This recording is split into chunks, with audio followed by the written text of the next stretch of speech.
I'm James Rosone. And I'm Miranda Watson. We're the husband and wife writing team that created the military thriller Monroe Doctrine series and the military sci-fi series The Rise of the Republic. We have some additional content we'd like to share with you guys today, and we hope you'll find it informative and entertaining. We're planning to create more videos similar to this in the future. As always, please like, share, and subscribe. Now let's get started. Chapter 18, Battle of Three Rivers. April 4th, 2021, Michigan-Indiana border. While many of the Dutch soldiers participating in this UN peacekeeping force had to surrender when Division Schnellekräfte got surrounded in Chicago, the 104th Commando Company had not been ordered to join them. A day earlier, Wachtmeister Hans de Jager and a handful of Dutch commandos had scouted out the city and identified where they were going to position their company of Michigan militia. After spending 5 weeks training the various civil defense force militia groups across the state, they were making sure to put small units along the major roadways that the federal forces would have to use as they made their way to Detroit and eventually into Canada. The commandos knew they ultimately couldn't stop the American Army from capturing Three Rivers or the state of Michigan, but they could make that capture costly. 2 yellow school buses pulled into the parking lot of the Walgreens store on the corner of Millard Road and U.S. Highway 131. Everyone exited the buses and milled around for a moment, waiting for any last-minute instructions before they headed out to their positions. Wachtmeister Hans de Jager saw the gaggle forming and climbed up on the hood of one of the school buses. He motioned with his arms, beckoning everyone to circle around. De Jager looked at the faces of the men and women standing before him.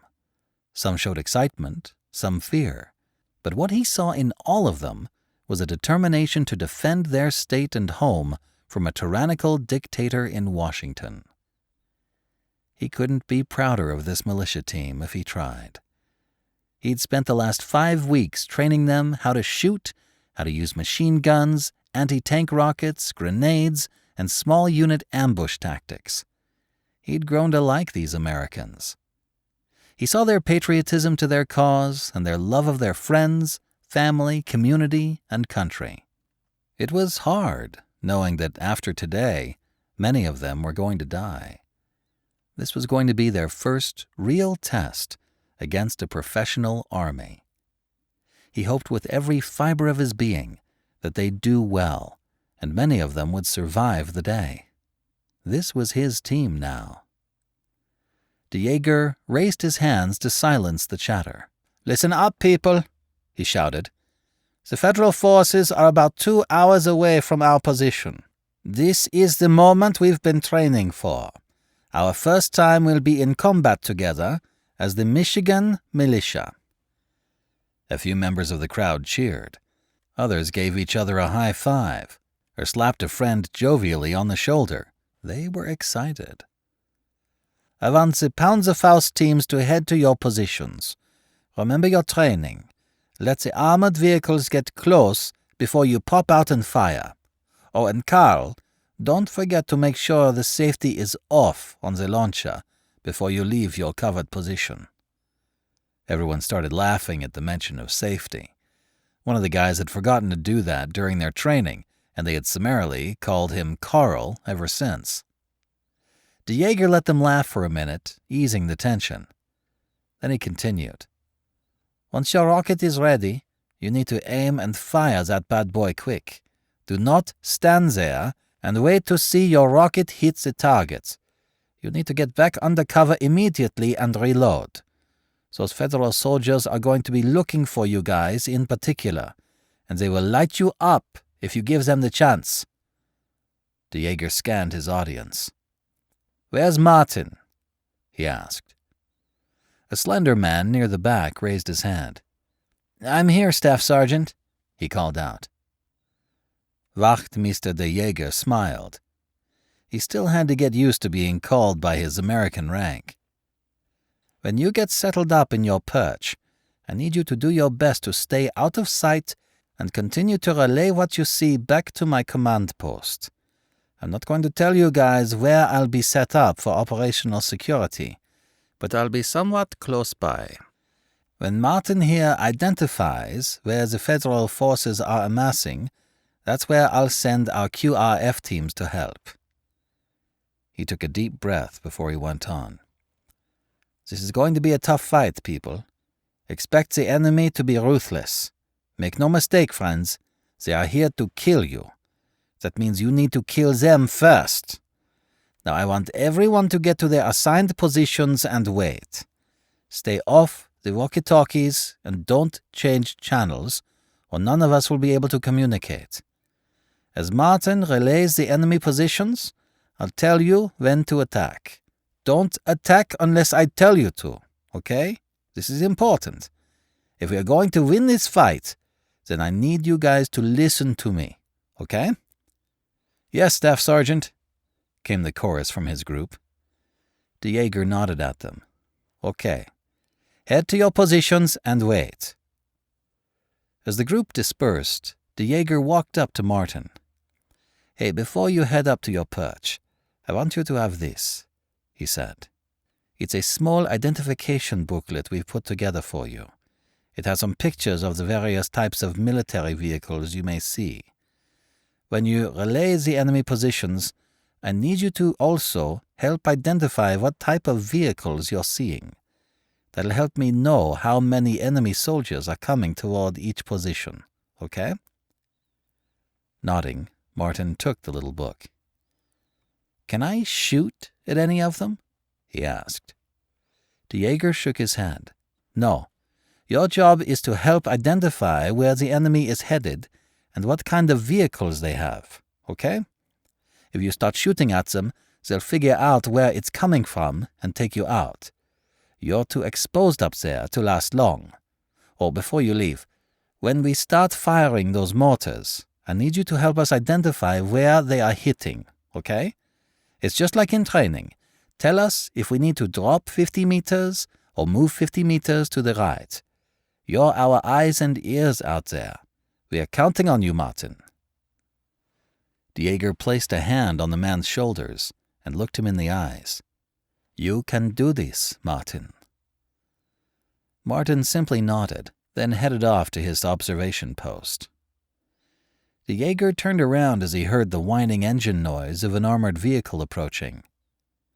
A Boxer armored fighting vehicle pulled up near him, and one of the soldiers stuck his head out of one of the hatches and called out to him. "Wachtmeister, are you ready to head to the next location?" they asked. De Jager nodded. He walked around to the rear of the vehicle, climbed in and sat down. The Boxer immediately took off and started heading to check on their mortar team that was setting up a couple of kilometers away. When they pulled up to the hidden marsh sanctuary, the commandos hopped out to inspect the team that would be handling their mortars. A couple of trucks were parked nearby underneath some trees, and 2 Dutch commandos were going over the sighting of the mortars, making sure the first set of rounds would land roughly where they wanted the first ambush team to strike. "Is everything ready?" De Jager asked. "We're ready as we're going to be," his sergeant replied. "Very well," De Jager responded. "I'm going to head over to the command post. Make sure you keep these guys moving. Don't stay in one firing position too long. The Americans will take you out if they have a mortar truck with them." With nothing more to be said, De Jager hopped back in the Boxer, and they drove to the command post. Once they pulled up to the home at the edge of the tree line, De Jager got out of the armored fighting vehicle and headed toward the house. Meanwhile, the driver moved the Boxer into the trees to help keep it out of sight of any surveillance drones that might fly over. Before De Jager walked into the house, he turned and looked down the road and surveyed the sky above. The day had started out nice and clear, but was swiftly becoming overcast. Across the street and down the road a bit was a large church with a sign that read, "New Hope Assembly of God." De Jager said a silent prayer for his team of militia and then headed in. Major Willem Graaf, their company commander, was the first to greet him. "Ah, Wachmeister de Jäger, is everyone ready?" "Yeah, they are as ready as they are going to be. I just checked on the mortar team. 2 of my sergeants are with them as well." Major Graaf nodded. "Good. The other platoons are ready as well.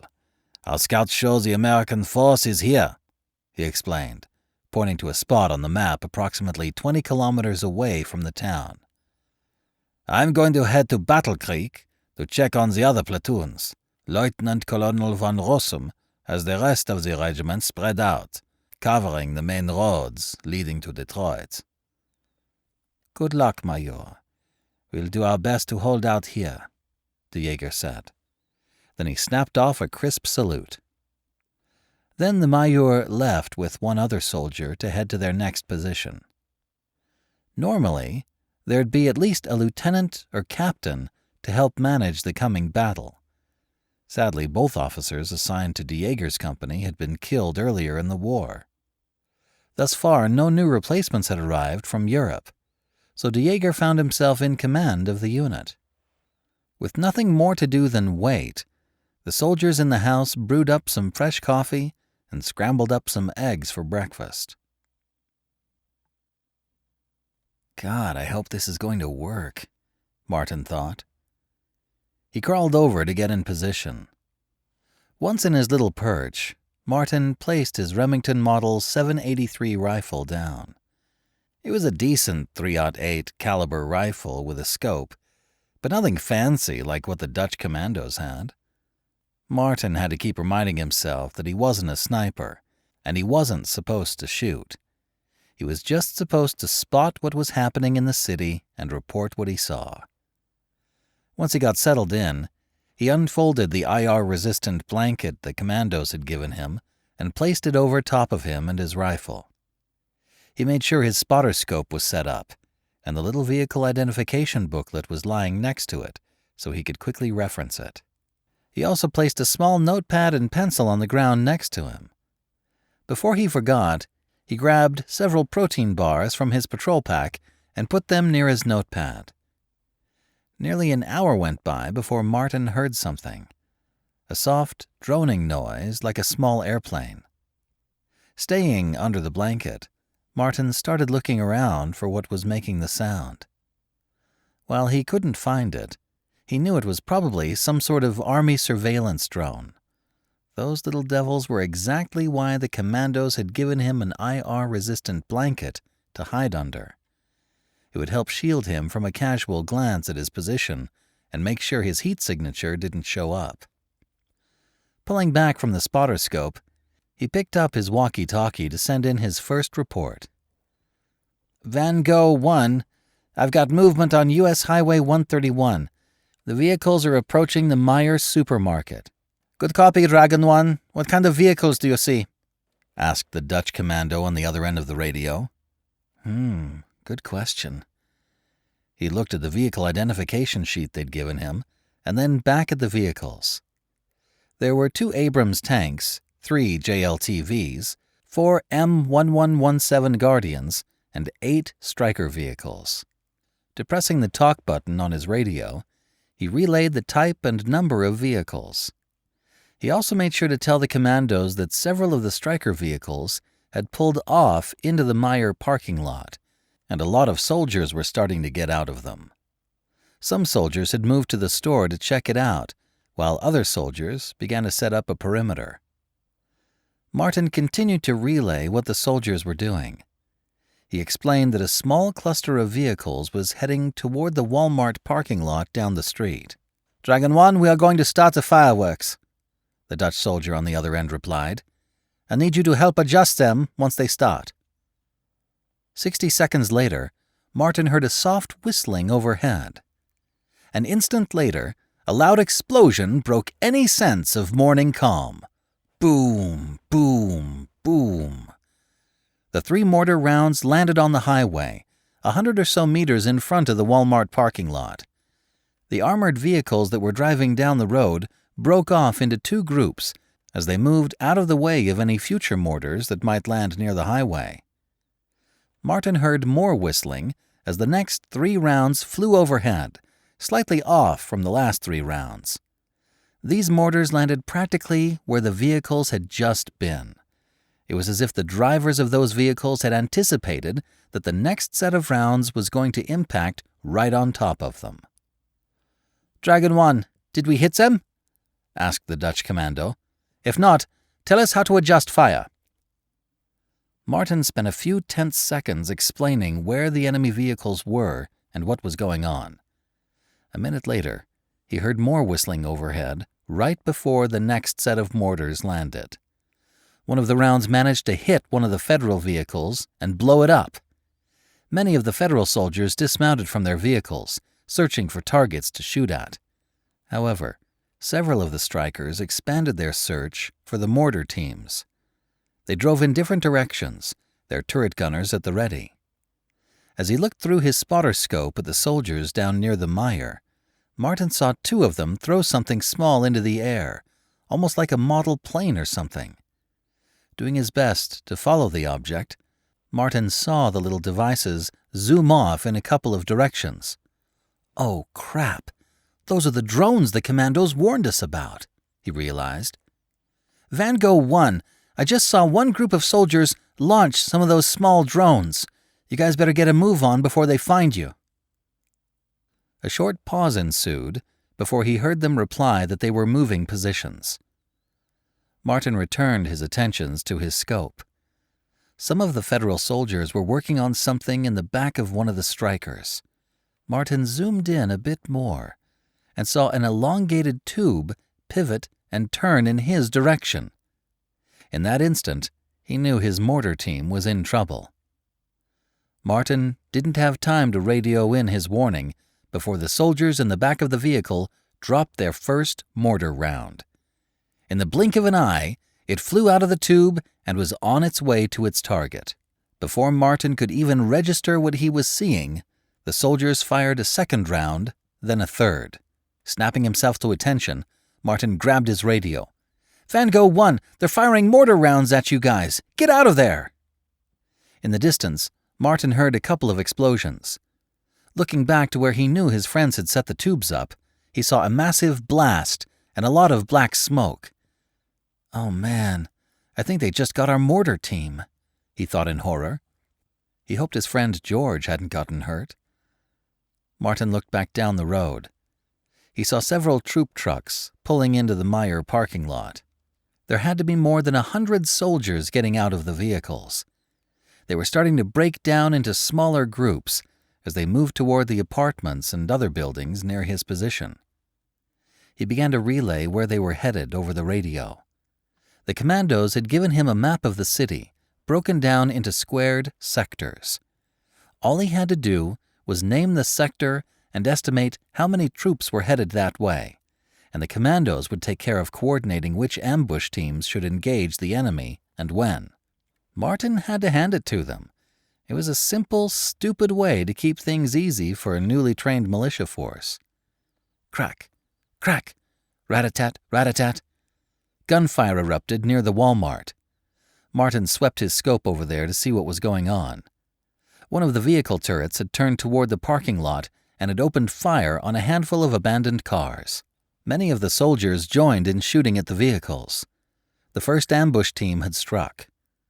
Then, Martin saw 2 of the rocket teams pop out of the Dairy Queen less than 100 meters from 2 of the armored vehicles. They aimed their Panzerfaust at the strikers and fired. Swoosh! Boom! Swoosh! Boom! Both vehicles exploded, killing the soldiers inside. Martin saw one of the soldiers in the turret get thrown into the air. The man's legs were missing, and his torso flew high into the sky. Then his body thudded to the ground, bouncing once. Martin nearly threw up. He had to turn away from the gruesome image, or he knew he'd vomit. A couple of Federal soldiers turned and killed both of the attackers before they could duck back inside the building for cover, taking one of their rocket teams out before they could carry out a second attack. 2 more projectiles flew toward the last 2 armored vehicles from one of the other rocket teams further down the street. One of the rockets missed and hit something behind the vehicles, while the other nailed what Martin had identified as an M1117 Guardian. The Federal soldiers reacted quickly to the new attack and started firing at the KFC building. The volume of fire from their heavy machine guns shredded the building until something exploded inside and blew the entire structure apart. Back down in the Meijer parking lot, Martin saw several strikers start racing down the road. They drove past the 3 burning vehicles and continued toward the KFC, which had been reduced to a fiery cauldron. When they got within 100 or so meters from the Spartan Motel, 2 more guys appeared with Panzerfausts and fired at them. Both guys managed to duck back into the hotel to reload as the facade of the building was lit up by the striker gunners. One of the rockets impacted against the side-armored rocket skirt of the striker and blew up. Sadly, it did not penetrate the vehicle's armor. The other rocket missed it entirely and exploded when it hit a building on the opposite side of the street. One of the Federal soldiers nearby leveled some sort of rocket launcher at the hotel and fired. A second later, Martin saw an explosion as the room the 2 militiamen had run into blew up. Martin cringed. He hoped the rocket team had died swiftly. Twisting on the roof of the building, Martin saw a lot of soldiers fanning out into the neighborhoods nearby.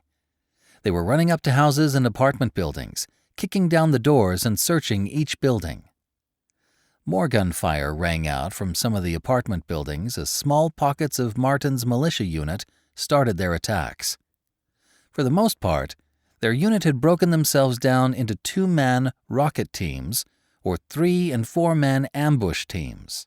They had set themselves up in homes, apartment buildings, and businesses all around the highway and the key bridges in the town. Many of the civilians living in Three Rivers had either fled the town when the UN invaded or when the Federal forces approached the state lines.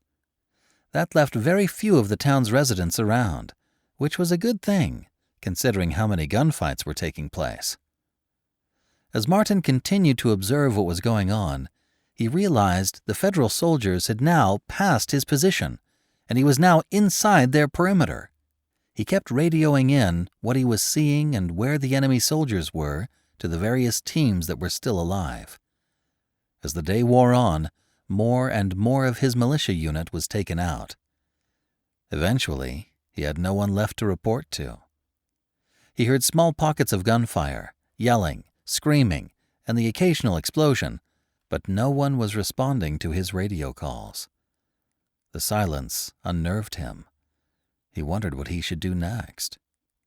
Time crept by. Martin saw strings of Federal soldiers helping to carry back some of their wounded to the Meijer parking lot. He spotted several vehicles with a red cross on them. A lot of soldiers were being laid down near them. He watched as a few people in uniform worked on the wounded, moving between them. Then he heard the familiar sound of a helicopter. Soon, Martin saw a chopper with a bright red cross painted on its sides land in a cleared position of the parking lot.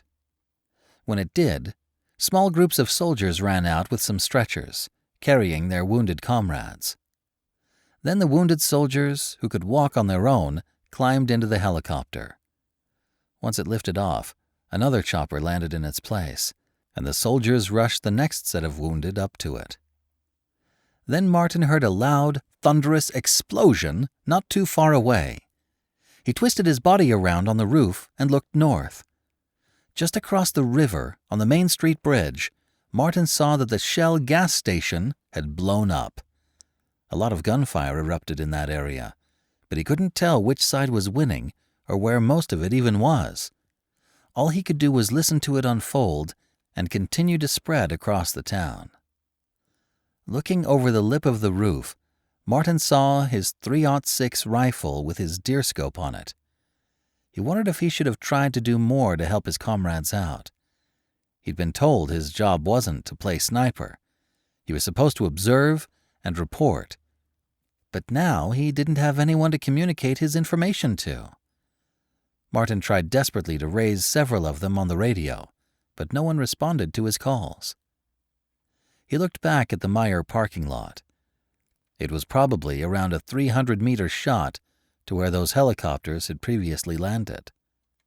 Martin figured he could do one of two things. He could try and slip away in the darkness and hope he was able to get away, or he could wait until the next medical or transport helicopter landed, and he could try and shoot the pilot or the engine and disable it. He heard the thudding of helicopter blades approaching the parking lot. He picked up his hunting rifle and looked through the scope.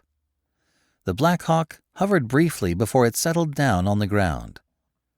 Martin sighted in on the front part of the helicopter. He saw the pilot looking out his side window as some of the medics rushed the next set of wounded soldiers to the back of his bird. Then, doing his best to control his breathing, Martin zeroed in on the pilot's body and gently squeezed the trigger. Bang! As soon as his rifle fired, Martin immediately worked the bolt, ejecting the spent round and ramming the next round into the chamber. He looked through his sight to the helicopter in time to see the pilot droop forward. "Hot damn, I actually hit him," Martin thought. Some of the soldiers nearby started looking around to try and see where the shot might have come from.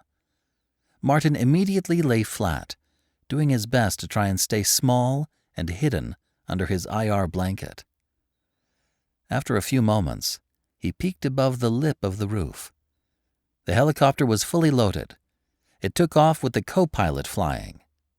Martin regretted that his attack hadn't had the intended effect. 30-some minutes later, another helicopter approached the parking lot. This time it was a CH-47 Chinook. When it landed, a lot of soldiers got off through the rear ramp. Martin sighted in on the pilot in the front, placing his target over the man's center mass. Once again, he gently squeezed the trigger. Bang! Martin saw some red splatter hit the windshield. The pilot grabbed at his throat and face. Got another one. This is almost too easy. The soldiers around the parking lot looked for where the shot had come from. They fired at a few different locations. Then a squad's worth of soldiers ran toward one building, believing he must be hiding in there. Looking through his scope again, Martin saw he had a good view of the co-pilot and figured he'd try and take him out as well. He placed the red dot of his scope on the man's chest area just as the co-pilot applied power to the engines. The helicopter got about 20 feet off the ground before Martin fired his rifle. The bullet struck the co-pilot in the chest. A fraction of a second later, the helicopter tilted sideways and fell over on its side. While it didn't explode, it thudded pretty hard on the parking lot and threw a lot of debris everywhere as the blades tore at the asphalt around it. Someone pointed in Martin's direction, which sent a shiver down his spine. His stomach tightened as the soldier pointed again, and several other soldiers joined him. Aiming his rifle at the soldier who had spotted him, Martin fired his fourth shot. The round hit the man at the base of his neck, knocking him to the ground. The soldiers around him dove for cover, anywhere they could find it. Time to get the hell out of here, Martin realized. He grabbed the rifle, his notepad, and the IR blanket and darted to the stairwell that would lead him off the roof and down to the ground floor. He raced down the stairs as quickly as he could. As soon as he made it down to the landing, he swung the door open, hoping to make a break for it. Before he knew what had happened, something struck him right in the face. He immediately lost consciousness, and his body slumped to the ground. Martin wasn't sure how long he'd been knocked out, but his face sure hurt. He tasted blood. He was pretty sure that whatever had hit him had broken his nose. Opening his eyes, he looked around and saw a couple of familiar faces. "You're awake," one of them said. Martin shook his head. "How long have I been out?" His friend shrugged. "You were out when they brought you here. That was probably around 3 hours ago." "Where is here exactly?" "The Walmart parking lot. They've been bringing all the prisoners here." "What are they going to do with us?" Martin asked, as he gently rubbed his face and around his nose. He did his best to wipe away some of the blood and clear his nose. I don't know, but you can bet it won't be good, one of the other prisoners responded. Another hour went by, and then a couple of federal soldiers walked over to the prisoner pen, escorting 2 more militiamen.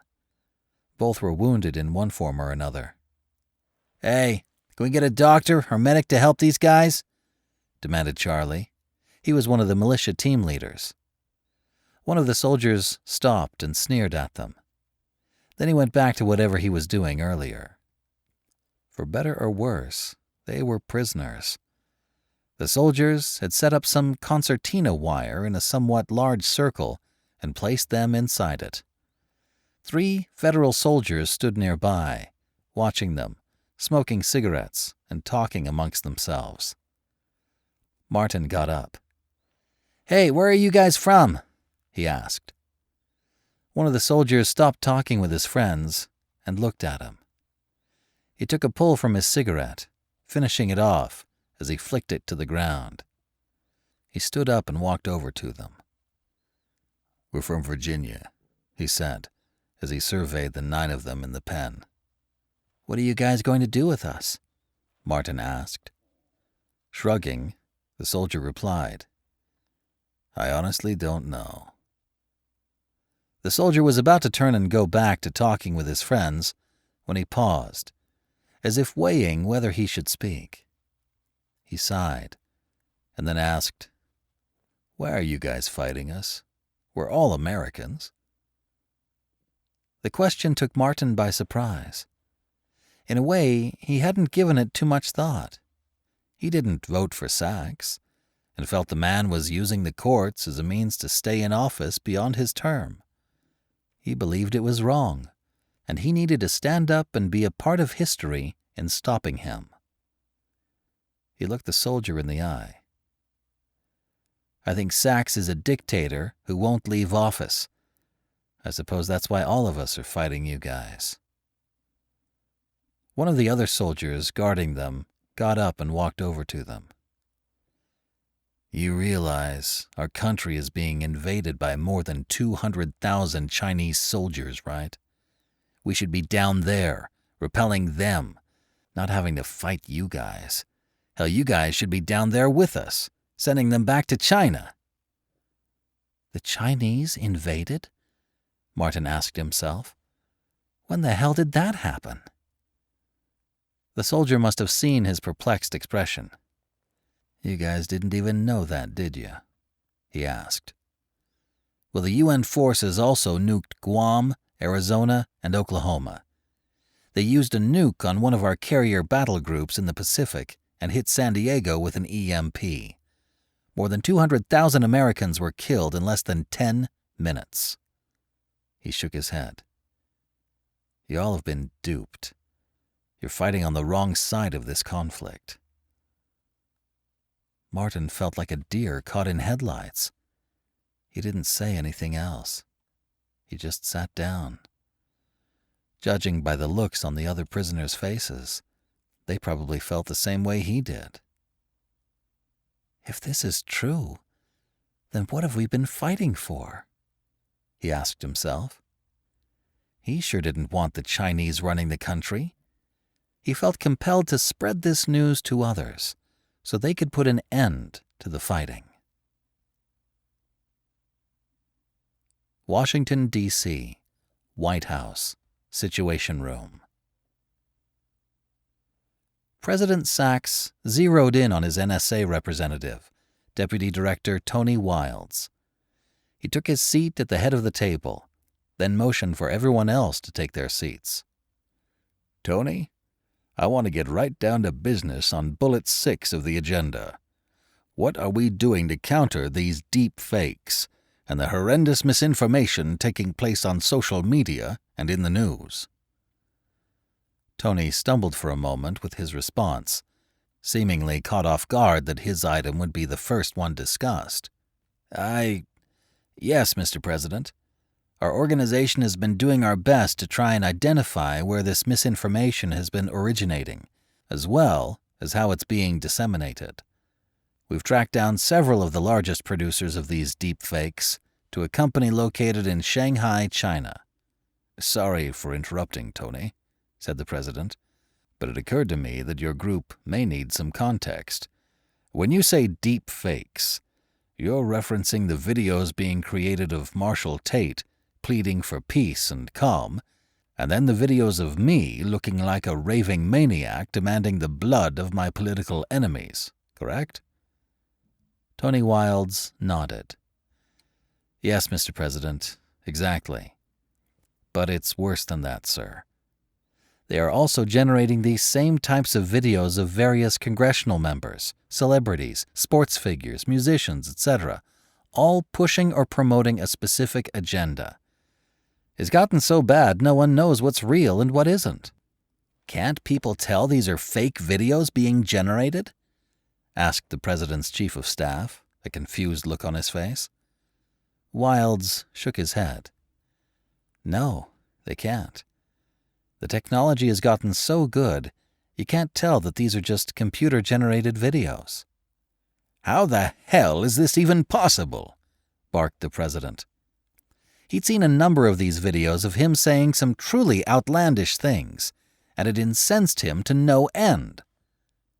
Tony sighed. Deepfake is a technique of human image synthesis based on artificial intelligence.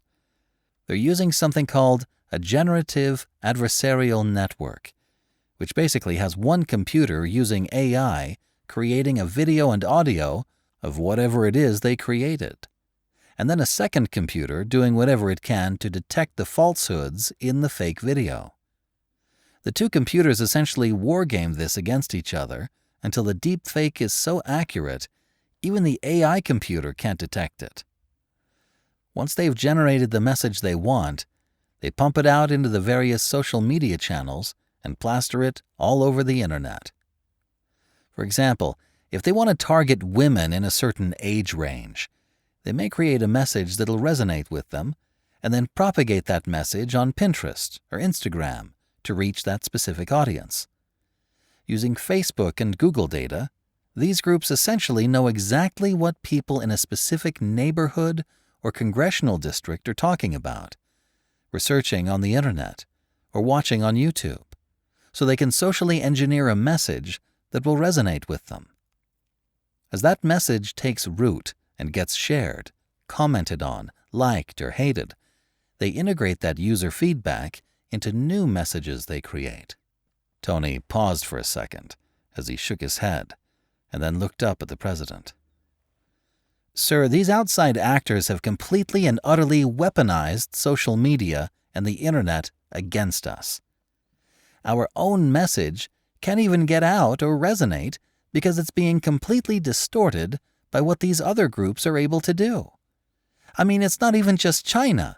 The Russians are hammering us with this, the Germans, and anyone else that has a laptop and the internet. The president pounded his fist on the table. Damn it, Tony. There has to be something we can do to stop this. Something we can do to keep this from spreading further and tearing our country apart. Tony winced at the outburst. Mr. President, there is only so much we can do. We don't own or control Facebook, Google, or any of the other tech companies involved in the spread of this. Jumping in before the president could say anything, Patty Hogan asked, Is there some sort of executive order or action the executive branch can take to give you the powers your agency needs to deal with this? The president nodded as he looked at Tony, waiting for him to tell them something. Tony took a deep breath. You could sign an EO giving the NSA inside access to the tech companies and these social media platforms' infrastructure. We could then put in place a delay to review all videos and images being posted to these sites unless they come from an approved source. This could help us try to regain control of the situation. The president agreed. We'll get with the AG and craft this up. However, I'm going to have him put a time limit on this EO, Tony. We're not going to allow the NSA to have this kind of access permanently. This is only until the conflict is over. After that, we'll work with Congress to create some new legislation that'll address this problem, and hopefully we won't have to deal with this kind of crap happening again in the future." The meeting then continued on with the other agenda items. Truthfully, it seemed rather mundane to Sachs after the discussion with the NSA. Chapter 19. Connecting the Dots. April 6th, 2021. Camp Perry, Virginia. Director Nolan Polanski sat in the small briefing room, dumbfounded by what he was hearing. Turning to look at Director Ryerson, then Secretary Hogan, and the National Security Advisor Robert Gray, he could tell they were equally surprised and angered. They were nearly done watching the interrogation of Roberto Lamy, the Director General of the World Trade Organization. What he'd said during his questioning was nothing short of crazy and fantastical. When the video ended, Major General Lancaster looked at them. "We're still verifying much of what he said. However, we've already been able to corroborate a lot of what he's told us thus far. What are the major loose ends?" asked Secretary Hogan. "We need to tie up the connection between Lance Solomon, Marshall Tate, and Peng An." "Okay, different angle. What are the major pieces you've been able to corroborate thus far?" asked Polanski. "And now that we know where to look and roughly when, we've been able to trace a lot of the dark money that went to the super PAC Global First and how it was used. This was definitely the primary vehicle that facilitated the majority of the election shenanigans that took place. More importantly, we were able to cross-reference the donors to that PAC to more than a dozen other super PACs that were aligned with Marshall Tate's campaign or election efforts. As a matter of fact, 2 of the PACs were being used to pay protesters to cause problems at President Sachs' political rallies and nearly every public event he attended. One of the PACs is currently being used to pay for Marshall Tate's personal security detail in Ottawa. Secretary Hogan leaned forward in her chair. "What about that Russian PMC, the Wagner Group? They've recently started showing up in New York, Washington State, and I heard even down in Mexico in large numbers." General Lancaster nodded. "We found evidence of them being funded by the super PAC as well. Global First, which currently has about $230 million, recently wire transferred $80 million to Wagner. They also transferred about $60 million to 7 state CDF groups as well. We're not sure what they're doing with the money, but our best guess is they're using it to pay their militia members so they can keep them ready to fight." Attorney General Malcolm Wright, who was sitting in the back of the room, cleared his throat to gather the group's attention. "I think we all need to sit and watch this again. This time, we should all take some notes and figure out exactly what crimes have been committed, by whom, and what additional evidence we need to make this an airtight prosecution. Then we need to synthesize this information down into manageable chunks that we can release to the public. If we're going to reunite this country and put an end to this civil war before it tears us apart, then we need to get this information disseminated promptly." Everyone in the room expressed agreement with the AG. The group broke briefly to take a bio break, grab some coffee, and had some sandwiches brought in. Once they were ready, they resumed watching the video a second time. They observed both the initial interrogation of Mr. Lamy, the one where he was heavily drugged, and then the second interrogation, where Mr. Lamy was clearly distraught over his involvement in the greatest scam ever perpetrated on the world. When they finished watching the video for a second time, A.G. Wright asked, "Where is Mr. Lamy now?" "He's currently being held at one of our safe houses in Brazil," replied General Lancaster. We weren't sure where we should take him just yet. I was hoping you might be able to tell me if you'd like him brought back to the U.S. to stand trial, or if you have some other thoughts on what we should do with him. I think we need to bring him back to the U.S., the AG responded. He's the star witness in all of this. He places Marshall Tate at that fundraiser in Seattle with all the other players at the table. If he's willing to go on the record and repeat all of this publicly in court, I'm pretty sure I can get the president to agree to an immunity deal. We can place him in the witness protection program and make sure he disappears, but he'll have to testify. The public needs to hear what he has to say, and we need him to testify against the other co-conspirators. Seth looked at Smith with a raised eyebrow, as if to say, "Are you serious?" "Really?" he asked aloud. "Yeah." Seth blew the air out of his mouth swiftly, as if trying to blow a smoke ring. "This is going to be tricky," he said. "I know."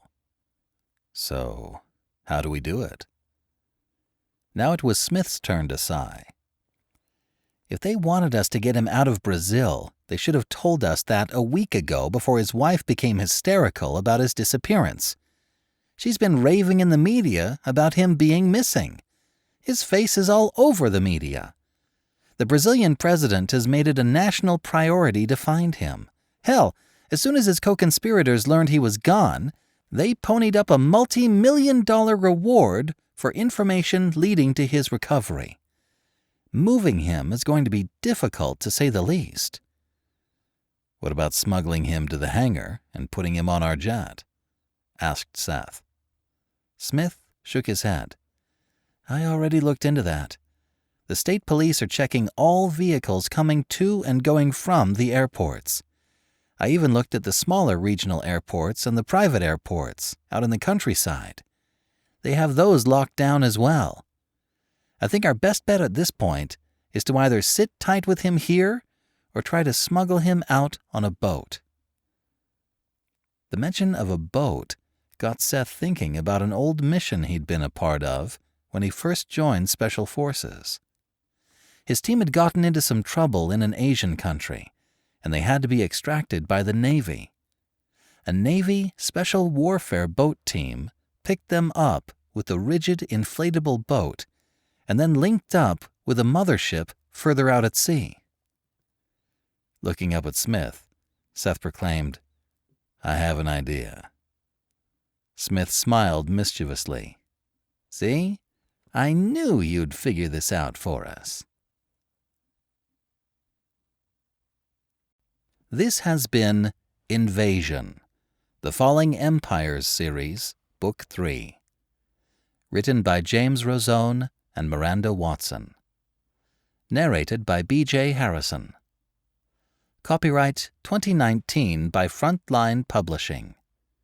Production copyright 2020 by Frontline Publishing.